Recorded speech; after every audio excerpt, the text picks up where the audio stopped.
Discharging a capacitor. Same idea, only now we don't have the battery. So we just have the capacitor and a resistor. So this time the capacitor is acting like the battery, supplying current to the circuit. So if we have our loop rule, so all we have now is our resistor, our capacitor, nothing else. So current's going to flow.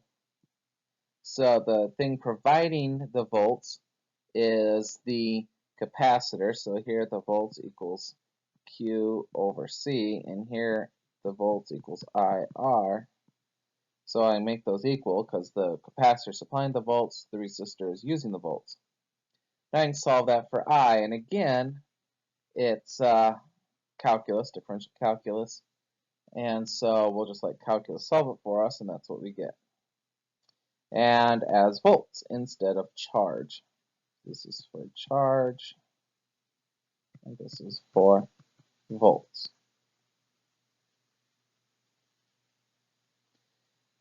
Often capacitors are used to charge solely, then discharge quickly, like in a camera flash.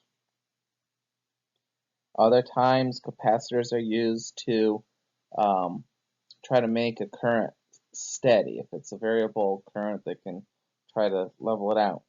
Anyway, this can be done by having different values for R in the charging and discharging. So charge solely with a small r, and with a large R, and discharge quickly with a small r. This is also done as timing, like on windshield wipers. You turn the little knob, it changes the resistance, and that actually gives you the time. It has to build up a certain charge or voltage before the wipers wipe. Camera flash. So here's an example of a camera flash. It works by charging a capacitor with a battery. Usually has a large time constant because the batteries cannot produce charge very quickly. And then the capacitor is discharged through the flash bulb circuit with a very short time constant. So if you'll watch the video, I hit the switch and you see the light light up as the current flows, and then I hit the other switch and you see the light.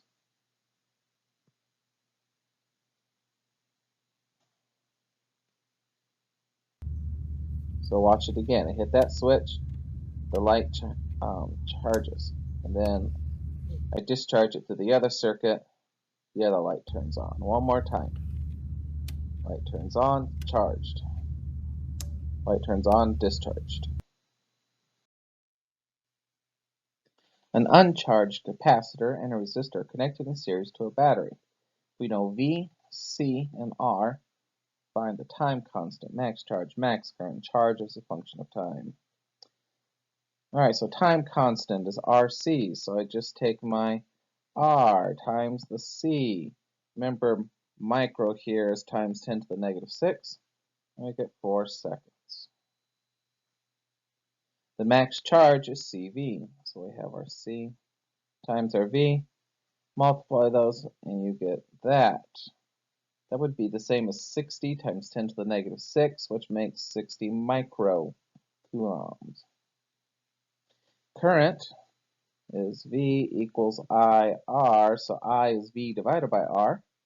So I have the V divided by the R, it gives me that for my current. Well, that's a lot of decimal places, so we'll use prefixes, and so that'd be 15 times 10 to the negative 6, or 15 microamps. Our charge function, that was Q equals CV 1 minus e to the negative t over RC. Why did I choose that one? I chose that one because we are charging the capacitor. It was uncharged, so we're charging it, so I used the one for charging. We already know CV. CV is right there, 60 microcoulombs. We know the RC, it's right there, 4 seconds. Fill those in, and we have our function.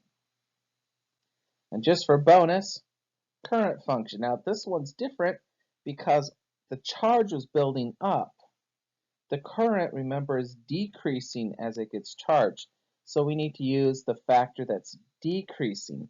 So that's why it's e to the negative t over RC, not 1 minus e. So the 1 minus is for a building up, and this is for a slowing down. All right, and then, well, we already know our maximum current. Our maximum current was 15 microamps from up here. So our current is 15 e to the negative t over RC. Of course, RC was 4, and that's what we have, should be microamps.